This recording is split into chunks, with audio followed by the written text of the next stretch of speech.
मला माहितीये का, जगातील सर्वोत्तम फलंदाज सचिन तेंडुलकरसाठी 100 आंतरराष्ट्रीय शतकांपेक्षाही मौल्यवान काय आहे? जाणून घेण्यासाठी ही व्हिडिओ शेवटपर्यंत बघा. 1980 चा काळ, मुंबईचं रणरणतं ऊन आणि शिवाजी पार्कचं मैदान. जेव्हा 11 वर्षांचा सचिन दिवसभराच्या सरावानंतर पूर्णपणे थकून जायचा, तेव्हा त्याचे गुरु रमाकांत आचरेकर सर एक खास चॅलेंज द्यायचे.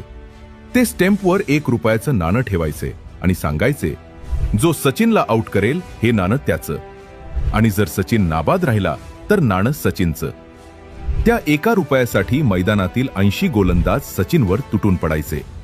पण सचिनची जिद्द इतकी मोठी होती की शरीरात त्राण नसतानाही तो तासनतास आपली विकेट वाचवायचा. बाद न होता सराव संपला की आचरेकर सर त्याच्या पाठीवर कौतुकाची थाप मारायचे आणि बक्षीस म्हणून मुंबईचा प्रसिद्ध वडापाव, आणि यातच सचिनला आपलं यश दिसायचं.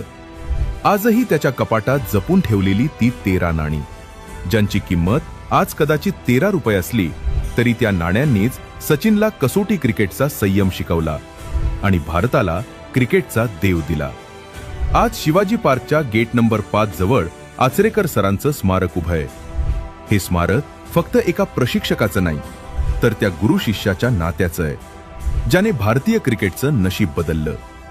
तुमच्या आयुष्यात असा कोणता गुरु आहे ज्याने तुम्हाला थकल्यावर थांबण्याऐवजी जिंकल्यावर थांबायला शिकवलं? कमेंट्समध्ये त्यांचं नाव नक्की सांगा. Like and subscribe.